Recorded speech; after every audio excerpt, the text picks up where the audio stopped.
Listen, we're frustrated. We've been playing so much better the last couple weeks and played well against Iowa State on Saturday and had some good moments in here. Had a lead there in the latter part of the game on the road against a good team.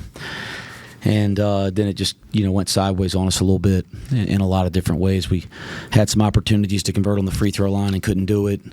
Their pressure really impacted us, whether it was turning the ball over, which we had a number of those in bad situations. We hadn't been turning the ball over all game, but we had quite a few there that were spread around, and then we couldn't even get into action because of the pressure. So it was we kind of found ourselves on our heels, and they find a way to make a couple big shots to get that 2-possession lead there late. I was really proud that the guys kept playing and found a way to have a shot to tie it. That's pretty incredible to even be in that position when you're down 9 with hardly any time left in the game. So, proud of that. But we've been playing better. We had a really bad stretch there for the last 6-7 minutes of the game, but we can't let that affect us moving forward. Dan, can you describe what happened there? It went so quick. What happened? I knew there was time going down, and I had an open shot, and I knew maybe passing it up with no time left, that could have been our best shot, so I shot it, went in, and then Day made a good play on the ball when it was coming off when they were giving inbound the ball, and he tipped it out, found it again, and shot it and made it. Javon mentioned actually that he kind of missed his man. Were you surprised to have that much of an open look? I mean, it couldn't have worked out any better for you outside of drilling it. I wasn't really surprised just because I know they're scrambling, trying to find their man at that moment, and there's not like a lot of time left, so a lot of people's minds can be all over the place. So I found it and I shot it. It went in, put us in a better position to win the game. Wes, did you get the final shot, potential game-tying shot that you wanted? Is that the look you would like to have had, or any look you can take, you can take? Yeah, I thought at that juncture, the way they review everything now, it's just timeout. They're just timeouts. So you get so much more opportunity with the way the referees now go to the monitors. It's like each coach, it's like extra timeouts you can diagram. So we did something simple because they're not a team that switches out of bounds or switches off the ball hardly at all on the year. But you don't know in that situation, 3 seconds, if they're going to adjust. And you look out, and they got a bunch of guys that can switch and pass things off. So we had an action where all 4 guys were available, and there was a couple simple reads we needed to make, whether they were switching or not switching. I thought Tyler Betsy made a great second cut, and then Day did a nice job finding them. And I don't think you can ask for a better shot than that from a really good shooter. But if any of the guys on the floor would have gotten a clean look in that scenario, I think we'd have been okay. Coach, you dealt with foul trouble again for a second straight game. Josh Reed, Jizzle James. How much did that impact what you were trying to do late, and how frustrating is it that for a second straight game not being able to sub and do what you wanted to do kind of impacted the end of the game? Yeah, I just said this on the radio. And Keegan, you know this, man. I ain't ever going to be the guy that stands up and makes damn excuses. I ain't ever going to do it. Anybody that follows our program, it'll never happen. Okay, no matter how frustrated and pissed off I am, it ain't ever happening. Never going to make excuses. But I'll talk about challenges. So don't get the two damn things confused. Okay, I ain't making excuses. But yeah, Seamoss not playing. Connor Hickman's been out for a long time.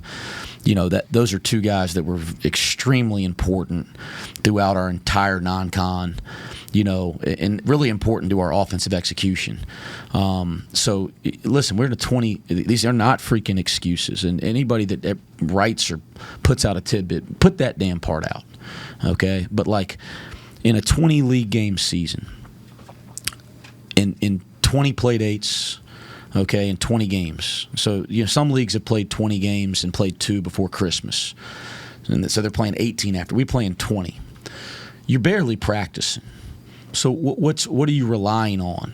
And you're relying on all the things that you put in the summer, the fall, November and December. Well, because we only played 11 non-con games from November to January, we had a ton of practice time.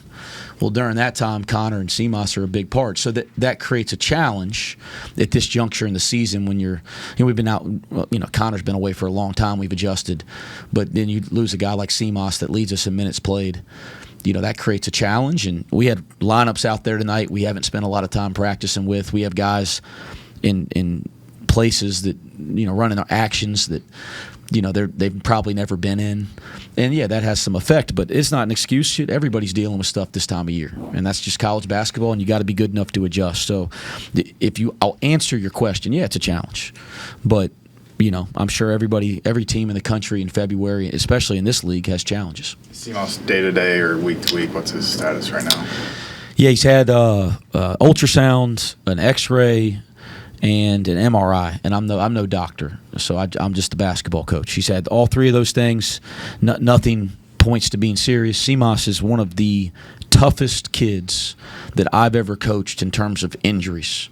I mean, literally got hit by a car a year and a half ago. Hit by a damn car and didn't sit out. I've seen him be in a lot of pain in play. Like, he's not that kind of a dude. Like, if he can play, he'll play. He's in some serious pain. And he's trying to go through shoot around. Couldn't even go through shoot around. So, from what the doctors say, it's day to day. But like that dude, if he could play, he'd play. And he pulled himself out of the Iowa State game in a 2-possession game. That should tell you how much pain he was in. I mean, because there's no history of that with him. Some guys can tolerate stuff more than others. He's a guy that tolerates it as much as anybody I've coached. And so I'd like to say, but I'm worried because of how much pain he's in. That worries me, even though nothing showed up on the MRI, nothing showed up on the ultrasound, or nothing showed up on the X-ray. What did they do different with Jizzle? Jizzle's in foul trouble, Scott. So, that changed the game a little bit. When he's I thought we really found something with him in the ball screen there in the second half, and he even missed a couple that he doesn't usually miss. But the foul trouble really affected his play. And then again, they got down. We got to the free throw line, and they started getting really aggressive, throwing two at the ball. We haven't seen them do that a lot this year, but they did that. We probably didn't handle it great. I don't know if that was as big of a factor for us as just their pressure in the backcourt and their ball pressure, not letting us get into stuff. But that probably affected Jizzle a little bit. Like, we tried to throw two at small early in the game and to start the second half, and I thought that got the ball out of his hands a little bit.